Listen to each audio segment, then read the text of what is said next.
vamos a comenzar con otro tema. Ya dejamos de lado cinemática. Y ahorita vamos a empezar a ver dinámica. Vamos a empezar a ver dinámica. Que pues esta es descrita por las famosas leyes de Newton. O, mejor dicho, leyes de movimiento de Newton.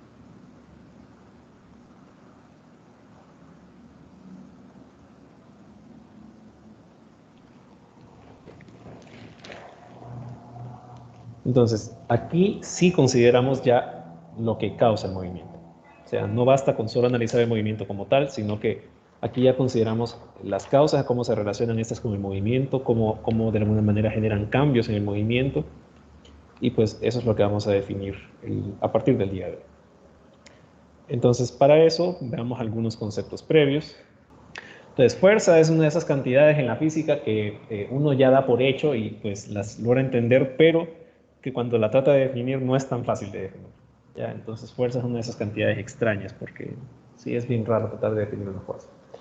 Entonces, yo voy a tratar de dar una definición de fuerza más o menos con lo que trata, ¿ya? Pero en realidad es una cantidad un poquito difícil de definir. Entonces, definimos fuerza como eso, ¿ya?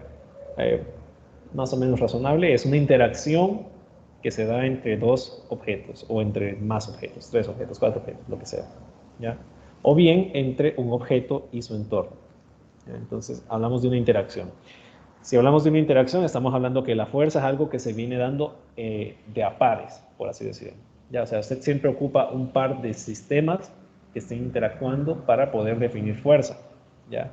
No tiene sentido definir, por ejemplo, la fuerza de sí mismo, no, o sea, no hay lógica en eso. Siempre, siempre hablamos de una interacción entre un sistema respecto de otro, o viceversa, lo que sea. ¿Ya? Y pues de ahí definimos ese concepto, ¿ya? Que es una fuerza, una interacción entre dos o más cuerpos o entre un cuerpo y su entorno. Entonces, esa es una definición general de fuerza. Veamos ahora algunos de los tipos de fuerza que vamos a estar estudiando eh, a nivel de física, sí, que es un curso de mecánica clásica básico, ¿ya? Entonces, hay dos tipos de fuerzas, dos grandes tipos de fuerzas. Las que vamos a estudiar con detalle en física 100 son las fuerzas de contacto. Y pues eso, fuerza de contacto es una interacción que implica que haya contacto, para la redundancia, ¿ya? O sea, tiene que haber una interacción en la cual los dos objetos o los dos sistemas que usted esté analizando entren en contacto para que se dé la interacción, ¿ya? Entonces, esas son fuerzas de contacto y son las que vamos a estudiar con profundidad en física 100. Y pues de esas fuerzas de contacto hay varias, pero nosotros vamos a estudiar tres particulares, ¿ya? Entonces, la primera fuerza de la cual vamos a hablar es de la fuerza normal. Entonces definimos la fuerza normal como la fuerza ejercida sobre un objeto por una superficie. Y aquí ya pueden ir intuyendo esa cuestión de que es una interacción, ¿no?, entre sistemas. Entonces, el mismo lenguaje me lo dice. Fuerza ejercida sobre un objeto por la superficie. La superficie ejerce una fuerza sobre el objeto. Es una interacción. ¿Cómo se llama interacción? La fuerza normal, ¿ya? Entonces, fuerza ejercida sobre un objeto por cualquier superficie, y lo remarco porque es la superficie que realiza la fuerza, con la que se esté en contacto. Y esta fuerza tiene la particularidad de que siempre va perpendicular a la superficie, ¿ya? Sin importar qué ángulo tenga esta. Es así que usted puede tener que la superficie sea una superficie horizontal o bien un plano inclinado a un ángulo específico. Y si usted tiene un objeto sobre esa superficie, entonces la superficie ejerce una fuerza normal que va hacia arriba, perpendicular, o sea, un ángulo de 90 grados respecto de la superficie. O sea que si usted tuviera el bloque sobre esta superficie inclinada, el ángulo de entre la normal y la superficie siempre va a ser 90 grados. Por lo tanto, usted va a tener que la normal va a ir así y que el ángulo pues sigue siendo 90 grados. ¿Ya? O sea, la normal siempre va perpendicular a la superficie de contacto. No importa si este está inclinado o no. Entonces esa es la fuerza ejercida por la superficie sobre el objeto. Es de contacto porque para que exista normal, el objeto tiene que estar sobre la superficie.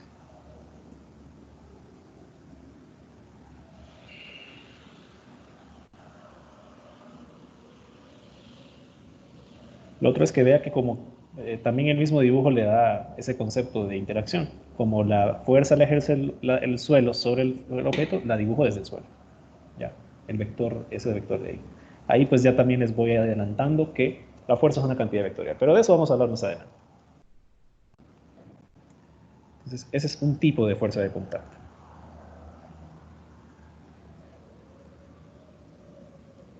Otro es la fuerza de fricción. Bien, antes de hablar de lo de la fuerza de fricción, les pregunto, ¿tendría sentido que un objeto colgando, usted tiene un objeto atado a una cuerda, ¿ya? ¿Tendría sentido hablar de que se está colgando? O sea, no está en el aire, pues, solo lo sostiene la cuerda. ¿Tenga normal?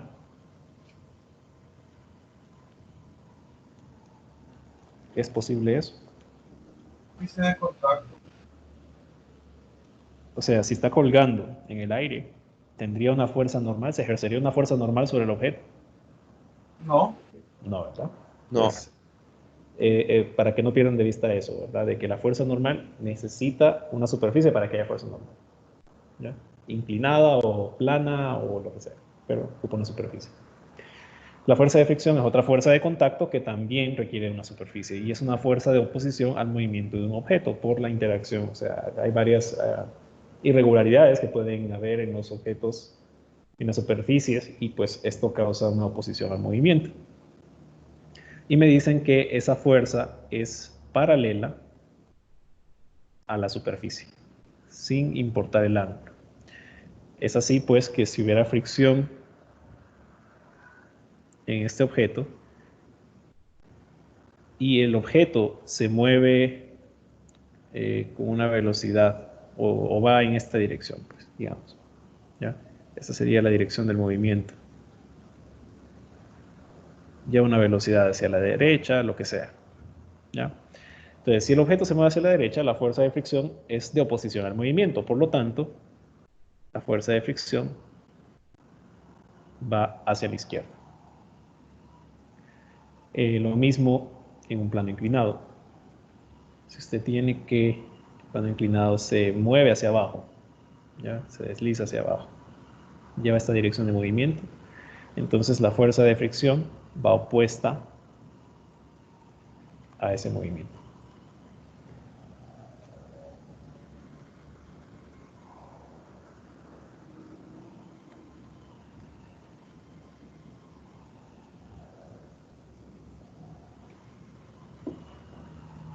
Es una F, ¿verdad, licenciado?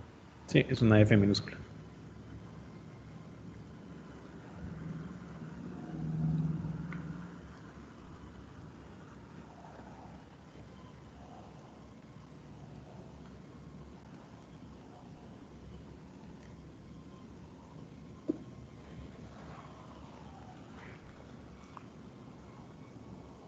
Entonces, esa es otra fuerza de contacto. Y la otra que vamos a estudiar en este curso es la tensión.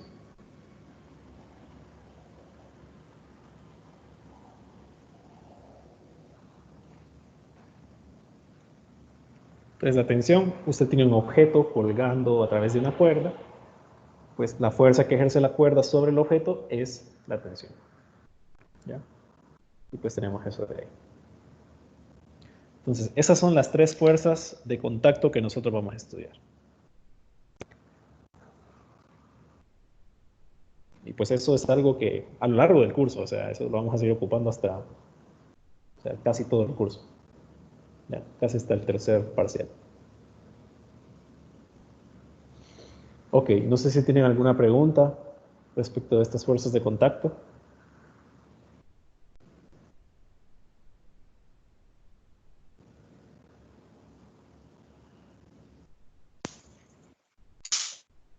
Para los objetos que cuelgan sí se aplicaría esta fuerza de tensión, ¿verdad?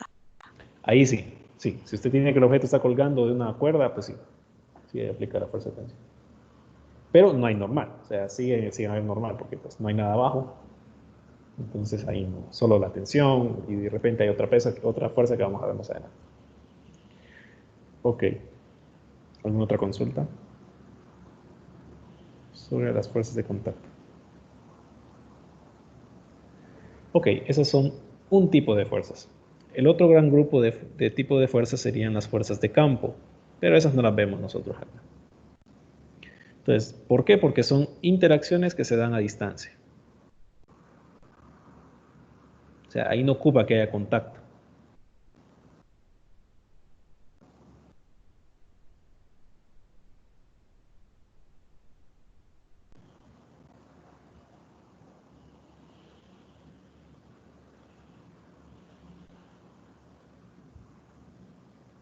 Son fuerzas que no ocupa que haya contacto.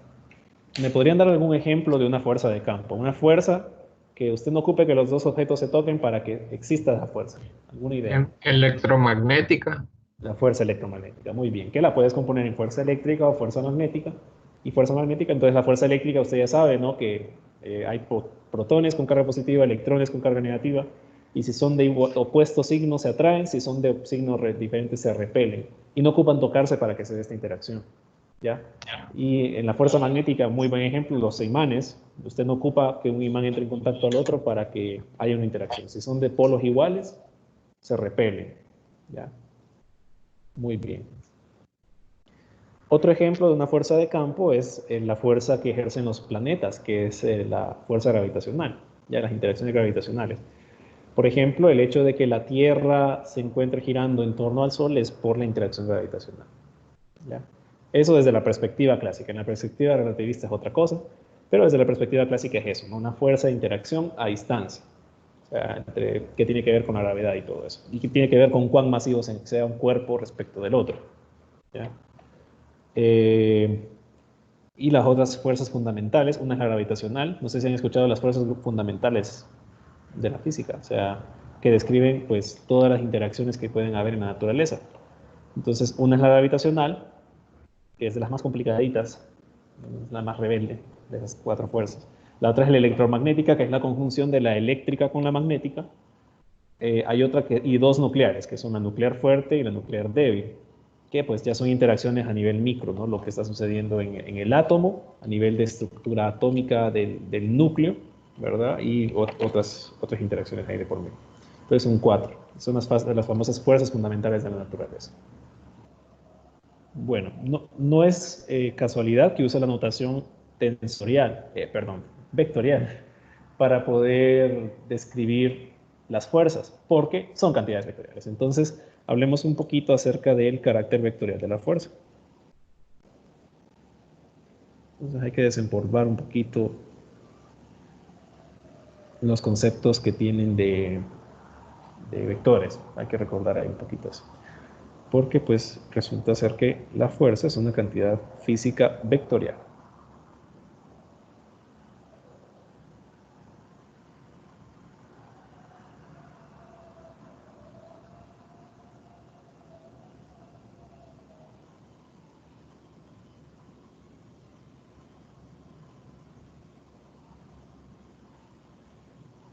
Para estudiar el carácter vectorial de la fuerza, vamos a considerar varios escenarios.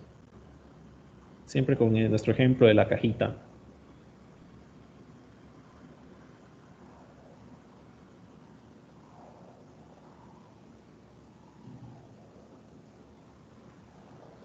Entonces, la fuerza es una cantidad vectorial. Asumamos que todas estas cajitas, bueno, o por lo menos la primera, usted tiene que estar atado a una cuerda y se somete a una tensión, ¿ya? Entonces, sabemos que una fuerza es una cantidad vectorial porque tiene magnitud, dirección y sentido. Entonces, vea que el vector F, en este caso la fuerza de tensión, por ejemplo, que se esté realizando sobre esa caja debido a la cuerda, pues la puede escribir por medio de un vector F, cuya magnitud sea F sin notación vectorial o F barras de valor absoluto, que indica la magnitud, y pues puede tener una dirección respecto de un sistema de referencia arbitrario dado, como puede ser el caso aquí, ¿verdad? O sea, si yo mido ese ángulo θ, estoy midiendo la dirección que tiene ese vector respecto de ese eje de referencia y pues un sentido que tiene que ver con la ubicación de la flecha. Si usted estuviera, en vez de jalando la cuerda de la caja por medio de una cuerda y le estuviera empujando de esa manera, entonces el sentido cambia y pues ahí vemos el comportamiento vectorial que tiene esta cantidad física. Entonces, hagamos ese ejemplo para el siguiente escenario, ¿no? En el cual de repente si usted está empujando la caja, entonces usted describe ese movimiento por medio de un vector, el cual podemos llamar F con magnitud F y una dirección, ¿no? Respecto de un eje de referencia.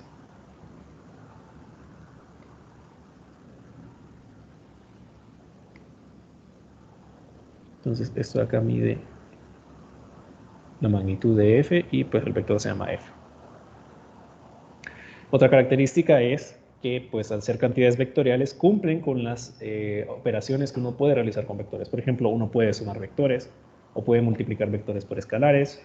Entonces las fuerzas cumplen con esas operaciones, ¿ya? Así, por ejemplo, si usted tuviera que esa caja es muy pesada y de repente le está ayudando un compañero a jalarla, ¿ya?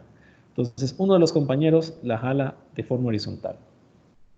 Entonces digamos que esto de acá es F1 y el otro compañero la jala a un ángulo de inclinación respecto del compañero con fuerza F1 y a esa fuerza le llamamos F2.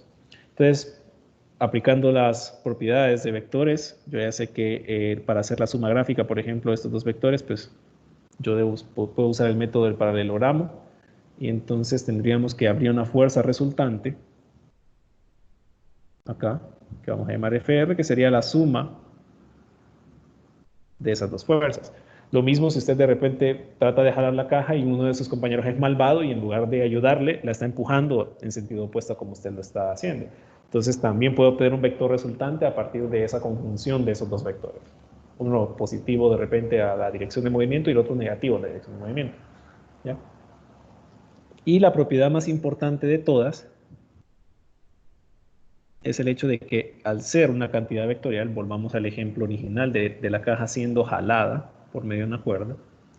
Entonces, al ser una cantidad vectorial, usted puede descomponer el vector F, que describe la fuerza aplicada sobre la caja, en términos de una componente en X y una componente en Y. A un ángulo phi, digamos, θ, perdón, respecto de un eje de referencia. Entonces, las fuerzas son cantidades físicas que cumplen con todas esas propiedades de los vectores que ya conocen de una manera u otra, ¿ya? Entonces, eso de ahí. Esta es muy importante. Esta la vamos a estar ocupando bastante para resolver muchos problemas de dinámica. Entonces, eso sería la explicación sobre el carácter vectorial de la fuerza. Ok. Entonces, esos son algunos preliminares que nosotros debemos manejar acerca de las fuerzas, ¿ya?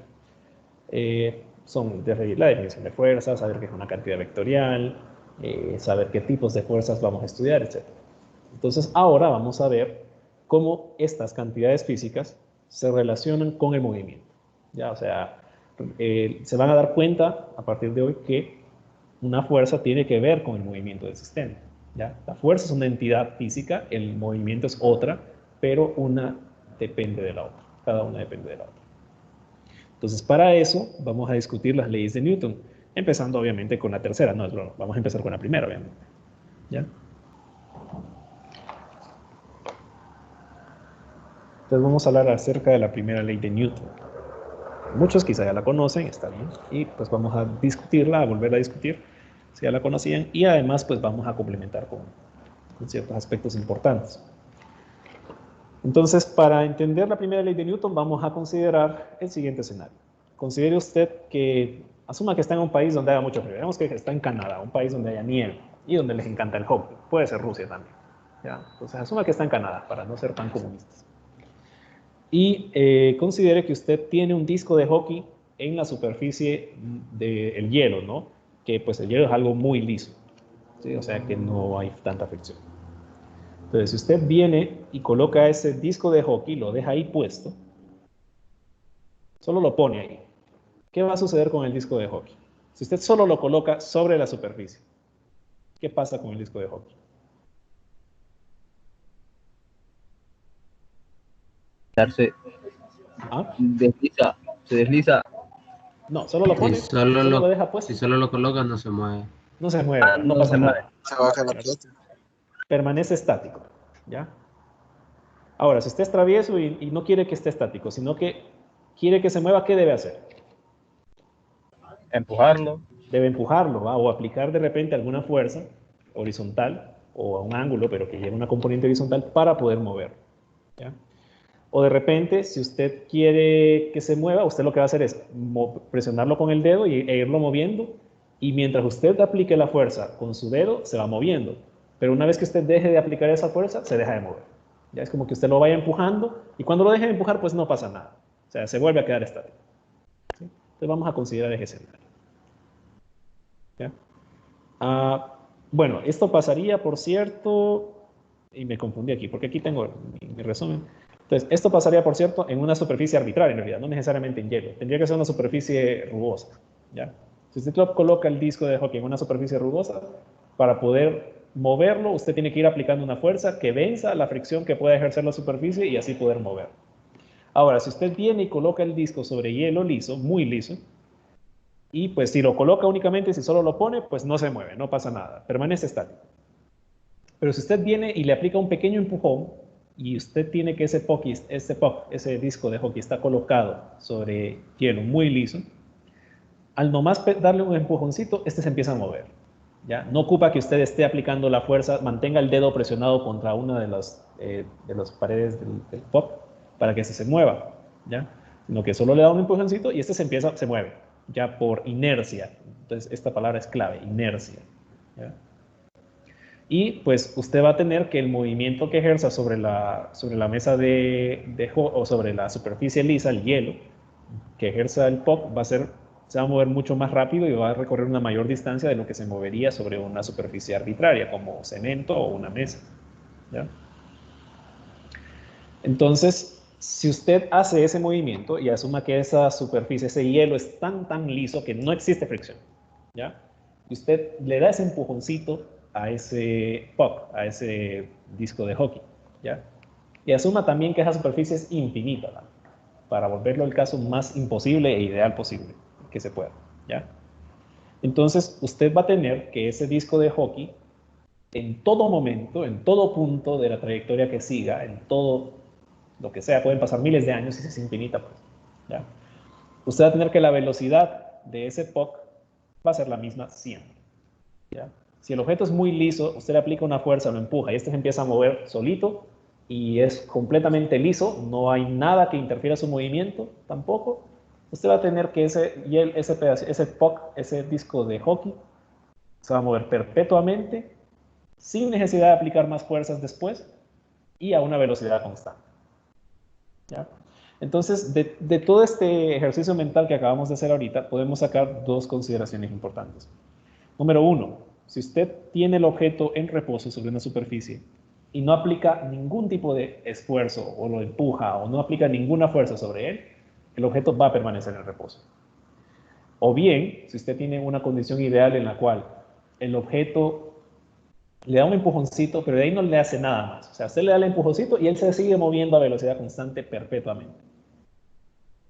Entonces, sin necesidad de aplicar fuerzas, usted tiene que se mueve ese objeto a velocidad constante. Entonces, esos dos escenarios, la conjunción de un objeto que permanezca en reposo o bien un objeto que permanezca moviéndose a velocidad constante, constituyen lo que conocemos como la primera ley de Newton. Entonces voy a escribir una representación del enunciado de la primera ley de Newton, perdón. Una consulta. ¿Sí? No que el movimiento perpetuo es imposible. Es imposible, por eso le dije que es un caso hiperideal, pero es imposible. Ok. ¿Sí? Entonces, asumamos algo mega ideal y ahí pues sí. Pero en realidad lo que usted dice es cierto, no es posible.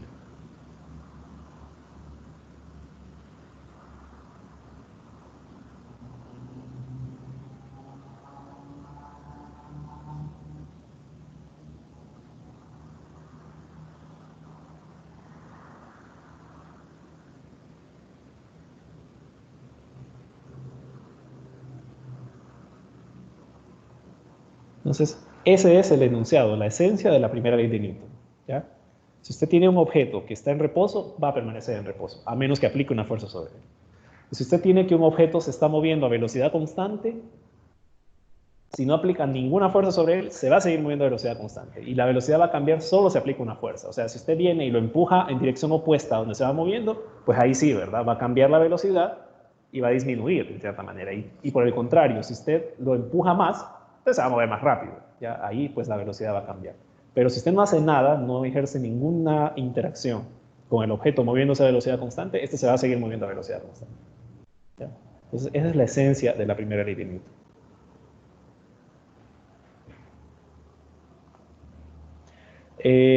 Si nosotros decimos que la velocidad es cero, o sea que el objeto está en reposo, ¿ya?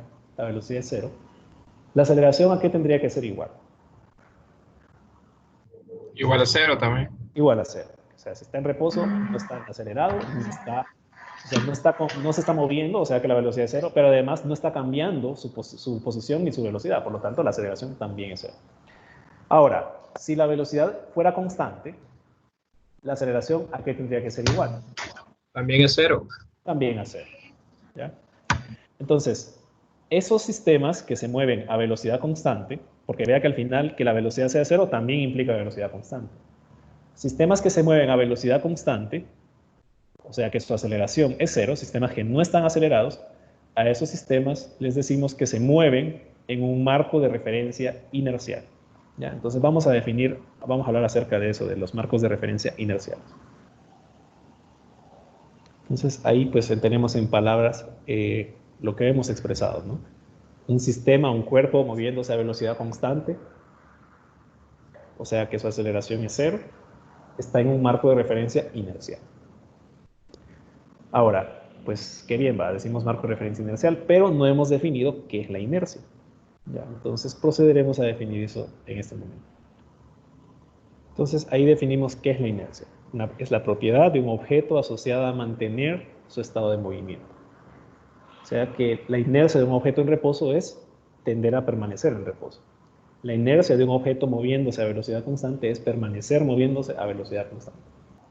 Entonces, eso es la inercia. La propiedad de mantenerse un objeto en un estado de movimiento específico. ¿Ya? Y pues de ahí que un marco de referencia sea inercial. Es un marco en el que la tendencia al movimiento permanezca constante. ¿Sí? Esto es cuando la aceleración es cero. O sea que si la aceleración es distinta de cero, o sea, un cuerpo está acelerado respecto de un marco de referencia o de un observador, ahí tendríamos que el marco de referencia es no inercial. ¿Ya? Entonces vamos a definir ahora un marco de referencia no inercial que no es más que lo que no es un marco de referencia inercial. Entonces, si su movimiento es acelerado desde otro marco de referencia, su marco de referencia es no inercial. Que eso, de hecho, casi todo en la naturaleza es así. O sea, normalmente los marcos de referencia inerciales son idealizados, ¿ya? Casi nada se mueve así, ¿ya? Casi siempre todo está acelerado. Entonces, la naturaleza tiende a comportarse más no inercial que inercial. Podemos dar algunos ejemplos de cada uno de los marcos de referencia. Digamos, considere que usted se encuentra dentro de un auto, en una moto, en un busito, lo que sea. ¿Ya? Entonces, usted y de repente una persona va a su lado, su mamá, su papá, su novia, lo que sea, su novio. Va otra persona. Entonces, desde la perspectiva de la otra persona que lo va acompañando, ¿en qué marco de referencia lo ubicaría usted? Dentro del carro. Usted está dentro del carro, la otra persona está dentro del carro. Entonces, esa otra persona diría que usted está en qué marco de referencia. ¿En un marco de referencia inercial o en un marco de referencia no inercial?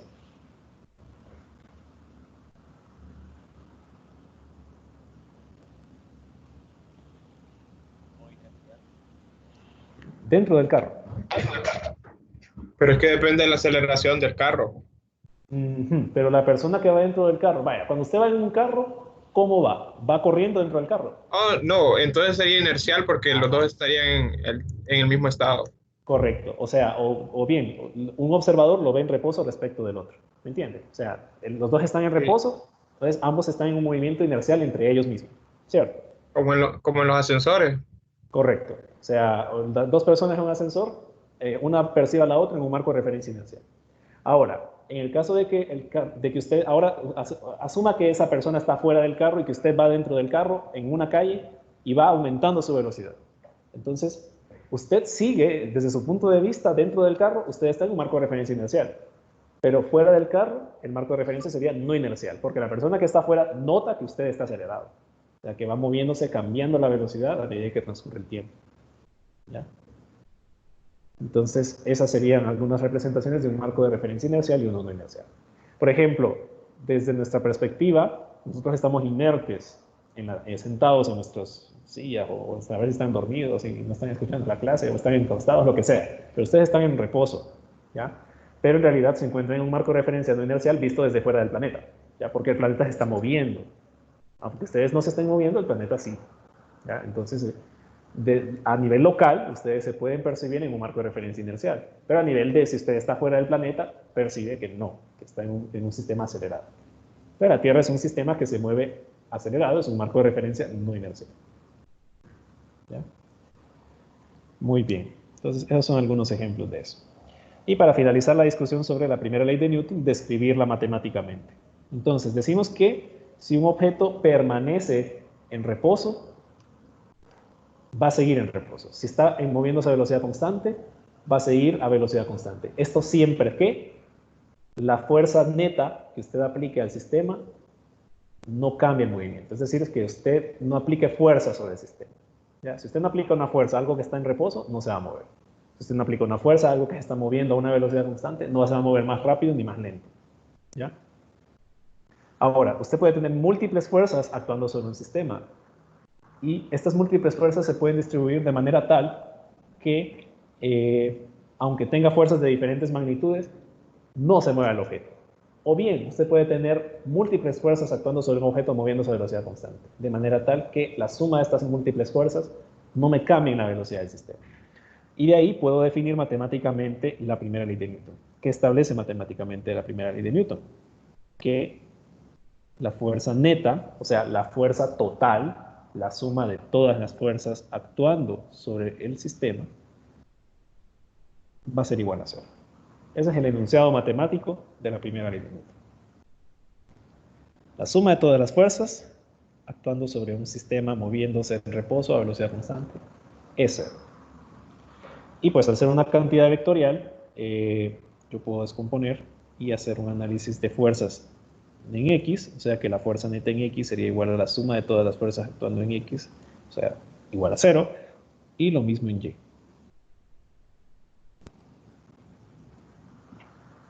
¿Cierto? Entonces, ese sería el enunciado matemático de la primera ley de Newton. Ok, entonces a esta primera ley de Newton también se le conoce como la ley de la inercia, porque pues, por todo lo que hemos venido hablando, ¿ya? La ley de la inercia. Hablemos ahora de la segunda ley, que pues ya sería el caso más general. La primera ley, de hecho, viene siendo un caso particular de la segunda. La segunda es más poderosa. Entonces hablemos un poco acerca de la segunda ley de Newton.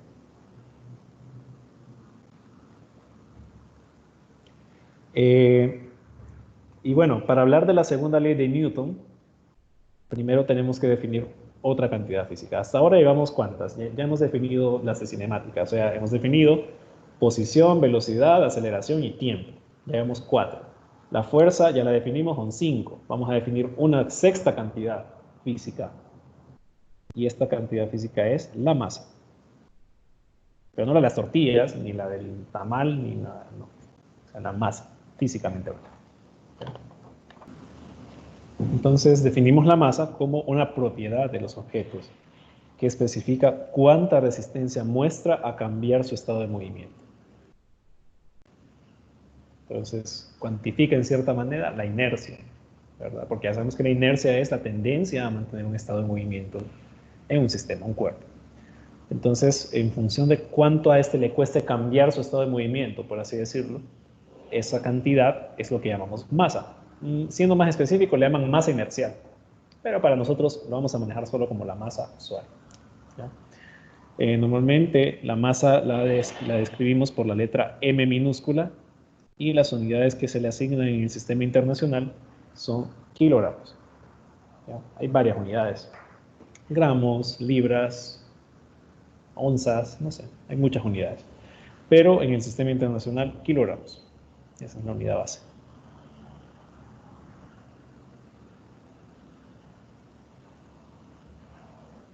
Para esta cantidad física. Ahora, ¿cuál es el sentido de definir masa antes de definir propiamente la segunda ley de Newton? Bueno, ocupamos entender qué es la masa para que así podamos definir la segunda ley de Newton. En esencia es eso. Entonces, para esto, nosotros vamos a considerar el siguiente escenario. ¿Ya? Entonces, consideremos que usted tiene un bloque en una superficie horizontal sin fricción. Este bloque tiene una masa fija. Entonces, si usted viene y aplica una fuerza sobre el bloque, o sea, el bloque inicialmente está en reposo, ¿no? Pero si usted viene y aplica una fuerza sobre el bloque, este se va a mover, ¿cierto? Porque ya vimos que aplicar fuerzas me cambia el estado de movimiento de un cuerpo, ¿ya? Entonces, usted aplica una fuerza, usted va a cambiar el estado de movimiento y va a llevar una velocidad diferente de cero. Como cambia la velocidad de cero a una diferente de cero, usted está acelerando el bloque. ¿Ya? Entonces, pues tenemos ese contraste.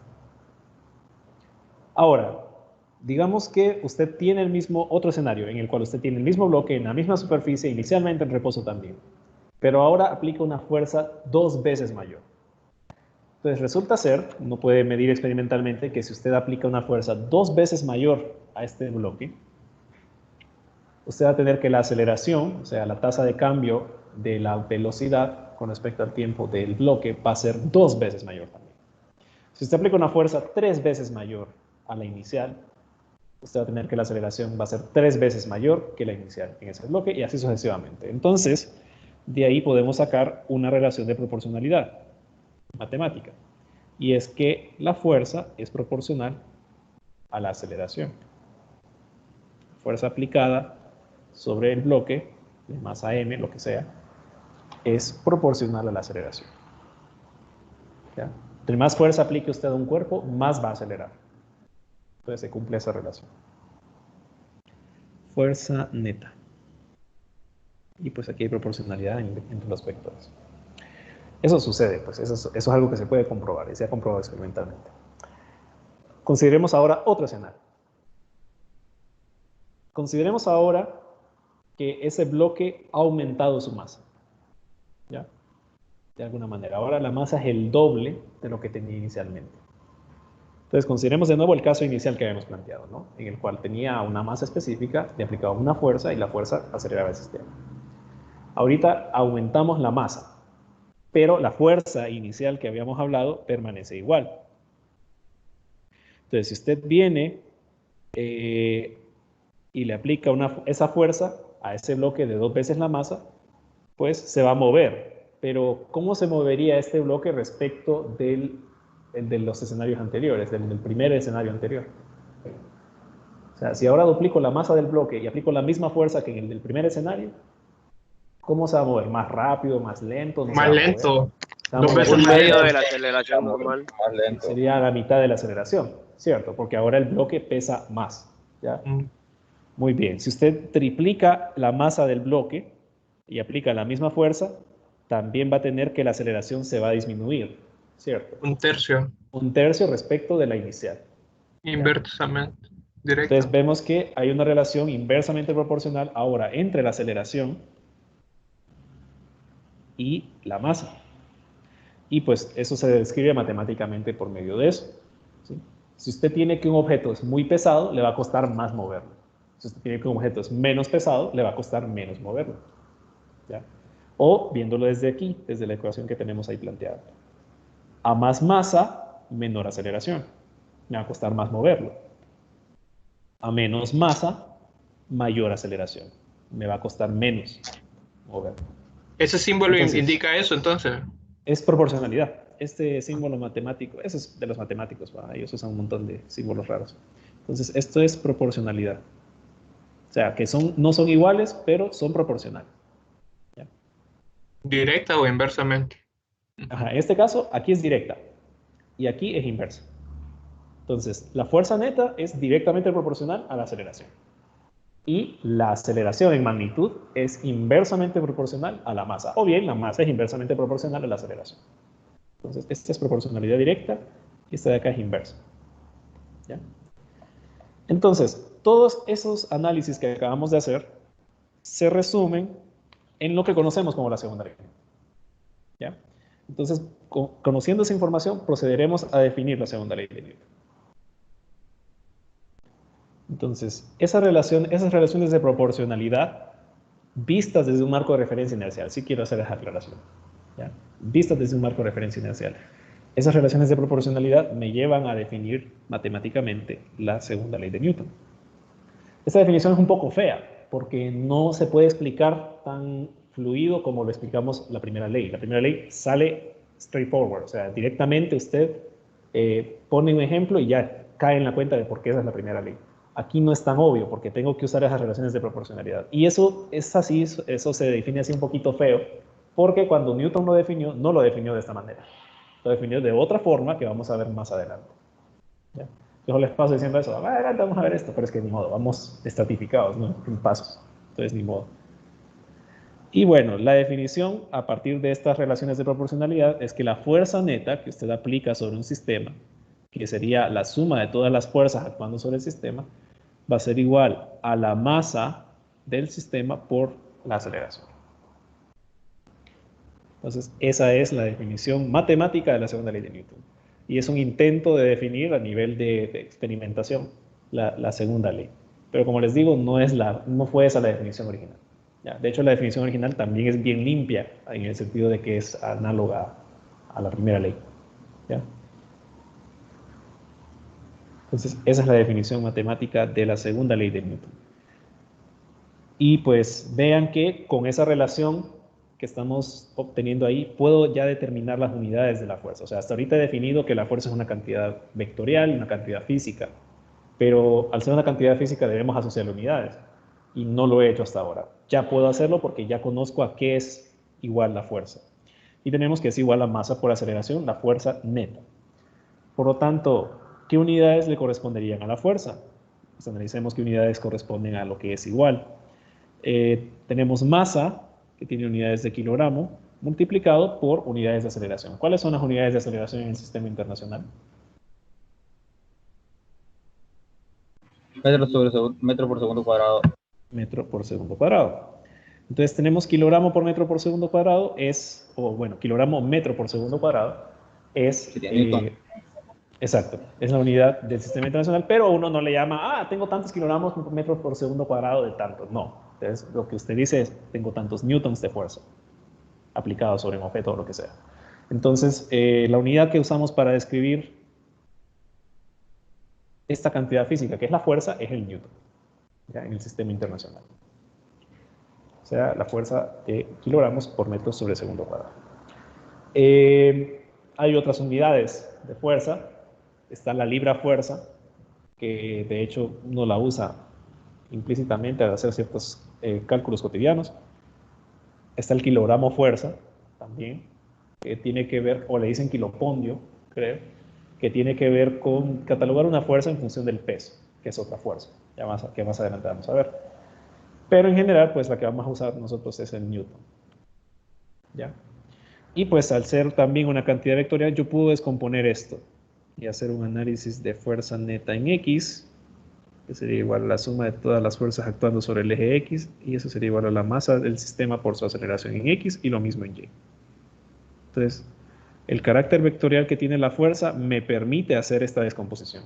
Si hubiera un eje Z, también podemos descomponer en Z. Ok. Bueno, vamos a fijar algunas observaciones importantes acerca de esta descripción de la segunda ley de Newton. ¿Ya?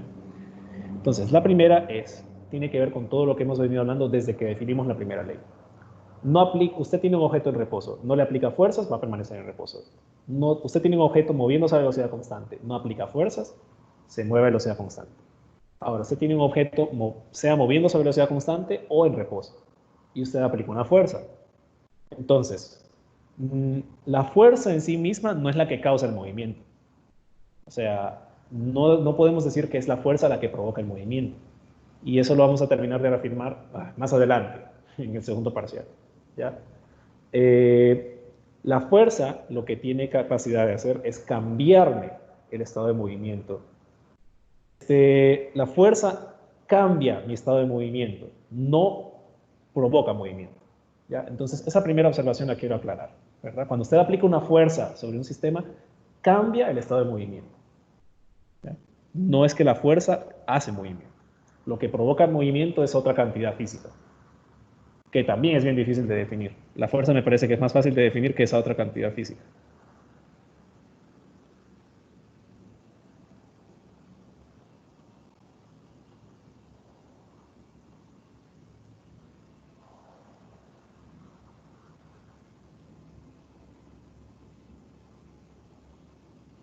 Y tiene sentido hablar de que provoque cambios en el estado de movimiento. Usted tiene un objeto en reposo y le aplica una fuerza, cambia el estado de movimiento de reposo a acelerado, a una variación en la velocidad gradual, ¿verdad?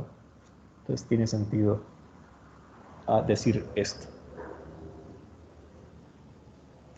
Entonces esa observación es muy importante, manéjenlo. Ahorita hay mucha profundidad conceptual en lo que hemos venido discutiendo. No solo se queden con las fórmulas, porque ¿de qué sirve que usted tenga las fórmulas que se las dan en el examen si no comprende de dónde provienen o qué significa? Entonces, siempre vean más allá de eso, ¿no? Y entiendan qué es lo que implica cada cosa, ¿verdad? Físicamente hablando. Entonces, fuerza no provoca movimiento, pero sí provoca cambios en el estado de movimiento. Muy bien. Número 1, una observación importante. Una segunda observación aún más importante. No, están igual de importantes. Es el hecho de que cuando decimos fuerza igual a masa por aceleración, esa es una frase que no me gusta decir. ¿Ya? Porque o sea, creen que es una frase en doble vía, o sea, en el sentido de que fuerza es igual a masa por aceleración, entonces masa por aceleración es fuerza, y esto no es cierto. Entonces decía, en esta vía sí es cierto, la fuerza neta es igual a la masa por aceleración, pero masa por aceleración no es fuerza. ¿Ya? Masa por aceleración es eso, multiplique masa por aceleración. Y lo que es equivalente a masa por aceleración es la fuerza neta.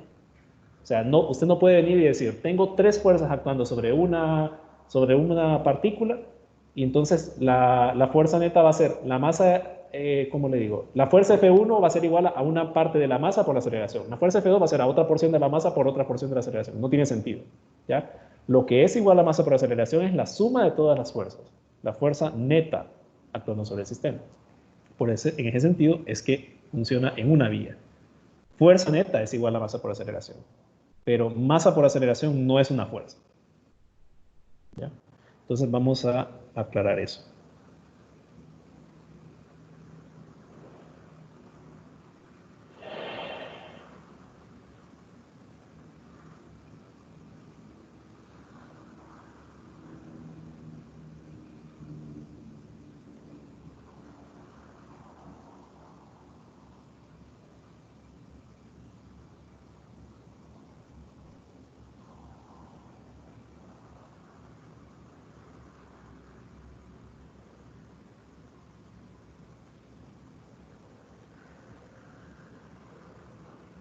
Entonces, por no lo olviden, la fuerza total sobre el sistema es equivalente a la masa por la aceleración. Pero masa por aceleración como tal no es una fuerza. Entonces, no pierdan de vista eso, por favor.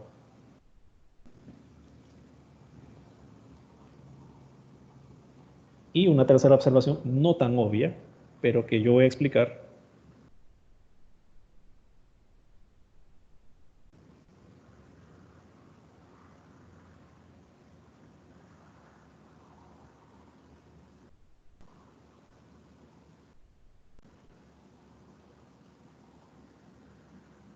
Es que esa expresión solo es válida en marcos de referencia inerciales. O sea, esa expresión no es la más general de la segunda ley de Newton, y por eso les digo, no es la mejor para poder explicar o para poder partir a definirla. Pero, dada cómo vamos estructurando el curso y lo que vamos estudiando, pues no nos queda de otra más que estructurarla así. Pero en realidad ese es un caso particular válido solo si el sistema de referencia es inercial. O sea que usted mide una aceleración a partir de un marco de referencia inercial. O sea, la aceleración la tiene que medir, por ejemplo, si usted está en reposo en una superficie y el carro va acelerado, ahí aplica fuerza igual a masa por aceleración. ¿Ya? Pero si usted va corriendo y va cambiando su velocidad a medida que va corriendo y ve un carro moviéndose, usted no puede usar fuerza igual a masa por aceleración, fuerza neta igual a masa por aceleración para describir el movimiento del carro. ¿Ya? Entonces, solo funciona si el marco de referencia es inercial. Ahora, si usted va corriendo a velocidad constante, ahí sí, porque usted va en un marco de referencia inercial. ¿Ya? Y observa el carro acelerado, ahí funciona fuerza neta igual a masa por aceleración. Pero si usted va de repente corriendo en dirección opuesta y un carro va en dirección opuesta a usted, acelerado, y usted va acelerado al otro lado, y la aceleración es distinta en los dos casos, entonces eso no funciona con fuerza igual a masa por aceleración. ¿Ya? Entonces, hacemos la aclaración de que esa cantidad, esa fórmula es válida solo si el sistema de referencia es inercial.